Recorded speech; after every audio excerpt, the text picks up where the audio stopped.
Ce matin, direction chez Tata Lolo. Comme des bonnes copines, on a ramené les croissants et les pains au chocolat. Moi, j'ai gardé Alma et surveillé Joujou qui dormait pendant qu'Aurélie est partie faire ses ongles. En attendant, Alma a bien joué, elle a dévasté la maison. Vers 10h30, Madame Grassmat s'est enfin réveillée, donc j'ai été choisir sa petite tenue. En attendant, Alma a été dans son lit évidemment avec des livres, des câlins, des bisous.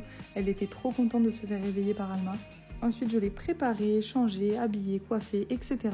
J'étais trop contente de choisir sa petite tenue, son petit pull à col, de lui faire ses petites couettes et tout. Bon, évidemment, Alma n'est jamais très loin, elle a voulu elle aussi son petit parfum.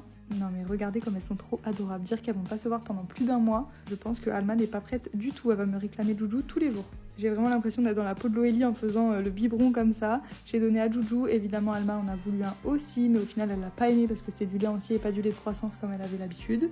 Elles m'ont fait les 400 coups dans l'appart et ensuite Loélie est revenue des ongles et on est parti direction le parc. Là elles ont vu un avion dans le ciel, elles étaient comme des folles, elles étaient trop contentes. On a fait plein de jeux pendant à peu près une demi-heure, il y avait un avion en bois, un train, enfin franchement il était trop bien ce parc de jeux, j'ai adoré. Ensuite c'était l'heure de partir manger et direction évidemment le McDo parce qu'une journée entre copines sans McDo c'est pas une vraie journée entre copines. On est parti du coup prendre le drive et on est rentré chez Loélie pour manger. Je suis contente parce que d'habitude Alma elle touche pas trop son McDo et là elle était vraiment contente de manger, elle a bien mangé ses frites. Bon elles ont fait des conneries comme d'habitude et après elles se sont fait des gros câlins, c'était bientôt l'heure de partir. Là c'est l'heure des au revoir, donc petit bye bye, petit câlin à Tata Lolo. Franchement ça me fait trop de peine de dire qu'elles vont pas se voir pendant longtemps.